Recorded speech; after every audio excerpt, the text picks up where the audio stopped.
Miguel era um homem comum, alguém que poderia ser o seu vizinho, o amigo da infância, ou até mesmo um familiar próximo. Na juventude, ele tinha sonhos brilhantes e um futuro promissor pela frente. Filho de uma família humilde, sempre acreditou que o esforço e a honestidade o levariam longe. Cresceu em um bairro tranquilo, cercado de amigos e parentes que o amavam, e era conhecido por sua simpatia e por seu caráter firme. Na adolescência, destacou-se na escola e praticava esportes com entusiasmo. Seus pais, Dona Marina e seu João, sempre estiveram presentes, proporcionando-lhe o suporte necessário para trilhar o caminho que ele desejasse. O sonho de Miguel era cursar engenharia, e ele trabalhou duro para isso. Conseguiu uma bolsa de estudos em uma universidade prestigiada, algo que trouxe grande orgulho para sua família. No entanto, como tantos outros jovens, Miguel caiu em uma armadilha que ele nunca imaginou ser tão destrutiva: as drogas. No início, eram apenas pequenas experimentações durante festas, momentos que ele acreditava serem inofensivos. Todos fazem isso, pensava ele. As substâncias lhe davam uma sensação momentânea de euforia, uma falsa liberdade dos problemas diários. E assim, lentamente, sem perceber, ele foi sendo envolvido por esse ciclo vicioso. Os efeitos do vício começaram a se manifestar em sua vida de formas que ele nunca poderia prever. As notas na faculdade começaram a despencar. Os amigos que não compartilhavam dos seus novos hábitos se afastaram. A relação com a família também se deteriorava. Dona Marina, devota e sempre preocupada, notava as mudanças no filho, mas não sabia como ajudá-lo.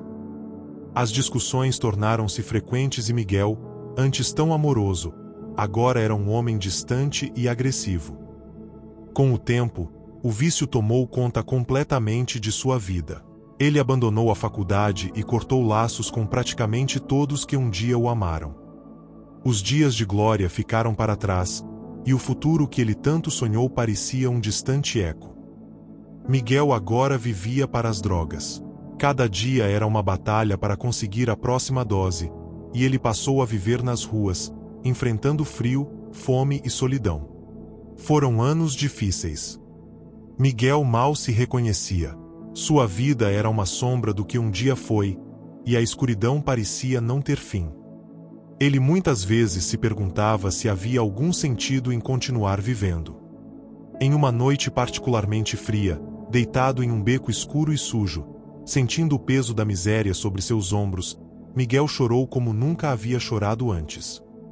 Ele estava no fundo do poço. Não tinha mais ninguém, nada restava. E foi nesse momento de total desespero que algo aconteceu. Miguel, entre soluços e dor, lembrou-se da infância, dos momentos em que sua mãe o levava à igreja, dos sermões sobre amor e redenção que ouvia tantas vezes, mas que, em sua juventude, desprezou. Ele lembrou-se de Deus. Com a voz fraca e entrecortada, Miguel murmurou uma oração, uma prece desajeitada, mas cheia de sinceridade. Deus, se você ainda me ouve, por favor, me ajuda, eu não sei o que fazer, não sei se consigo continuar assim. Embora Miguel ainda estivesse no mesmo beco, no frio da noite, ele sentiu uma chama acender-se em seu coração, algo pequeno, mas real. Era a esperança. E pela primeira vez em anos, ele decidiu que não queria morrer ali. Nos dias que se seguiram, Miguel, ainda perdido, encontrou forças para dar um pequeno passo. Ele se dirigiu a uma igreja, sem saber ao certo o que esperava encontrar. Quando chegou, foi recebido por um homem gentil, o padre José, que ao ver o estado de Miguel, estendeu-lhe a mão sem fazer perguntas.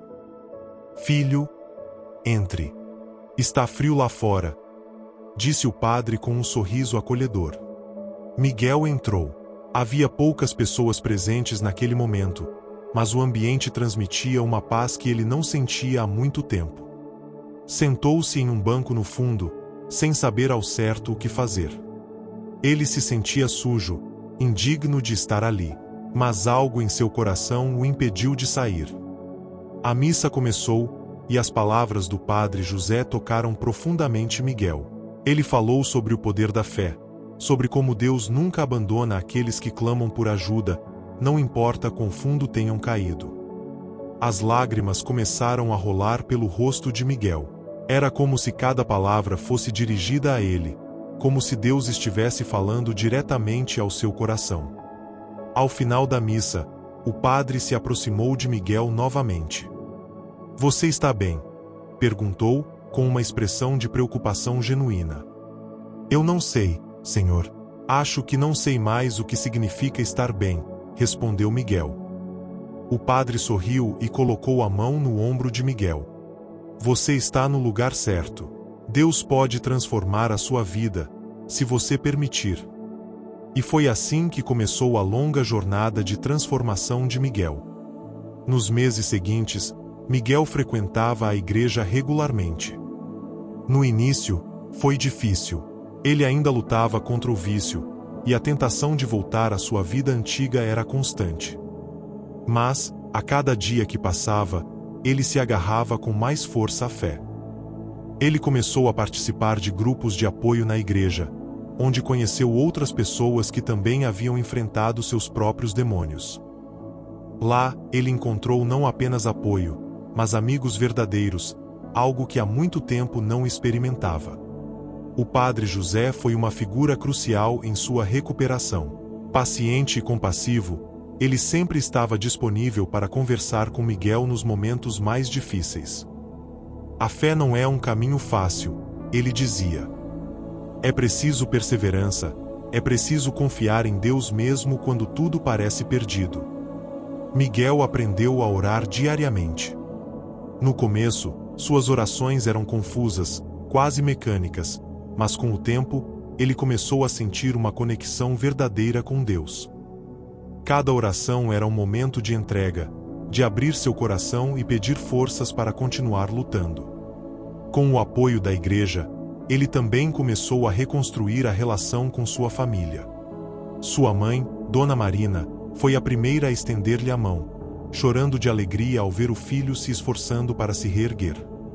Seu pai, mais reservado, também aos poucos foi cedendo, e o vínculo que parecia perdido começou a se restaurar. Anos se passaram, e a transformação de Miguel foi profunda.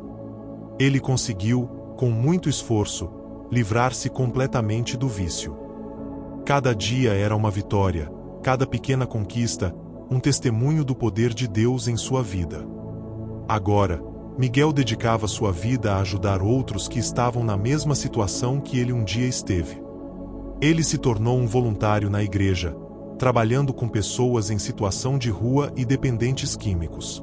Sua história de superação servia de inspiração para muitos, e ele nunca deixava de enfatizar que a fé foi o que o sustentou nos momentos mais difíceis. "Se não fosse por Deus, eu não estaria aqui", ele dizia com frequência. Não importa quão fundo você tenha caído, sempre há uma mão estendida para te levantar. E essa mão é a de Deus. Miguel sabia que sua jornada de fé era contínua, que ele precisaria de força e perseverança todos os dias de sua vida. Mas agora ele tinha algo que nunca teve antes: paz.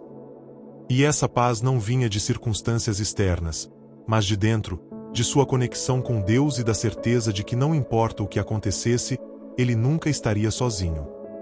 Deus nunca abandona seus filhos e com fé e perseverança, até os maiores desafios podem ser superados.